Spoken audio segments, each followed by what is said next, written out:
Gems have captivated mankind for millennia. We are going for the finest, we're going for the unusual, we're trying to find something that no one else has found, no one else has felt, no one else has experienced. And that's what we're trying to show to the world. What are the great, iconic gems of the world that are all natural and 100 carats?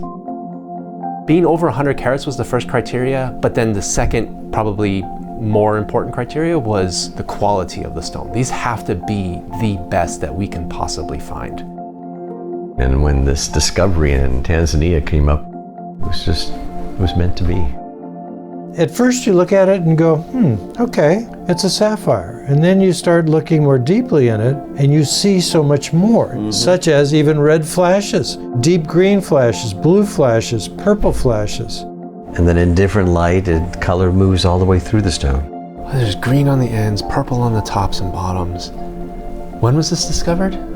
Just this year. Just this year. Wow. The world has never seen this. That's unbelievable.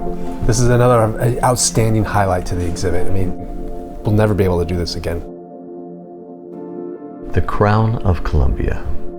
241 carat gem Colombian emerald. Very rare. Combination of that cutting, size, clarity, and as they say in Colombia, the crystal.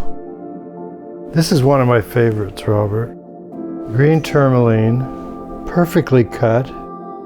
One of the things that's unique about color is that the larger the piece of rough, the more it holds the color in.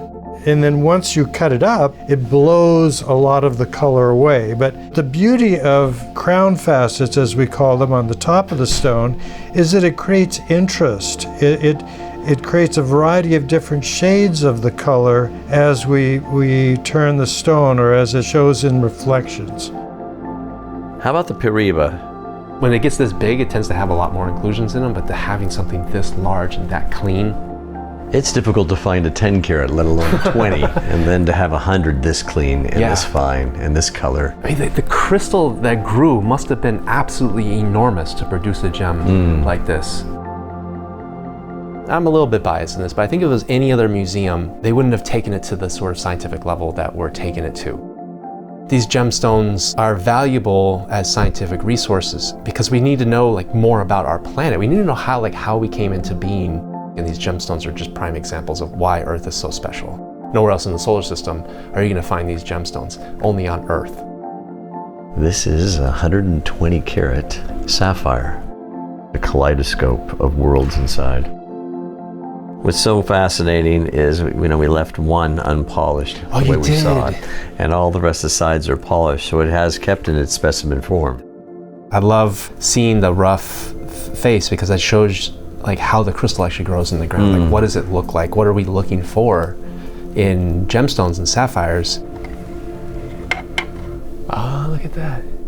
These tubes, sometimes they're hollow and they get filled in with fluids and gases at the time of formation.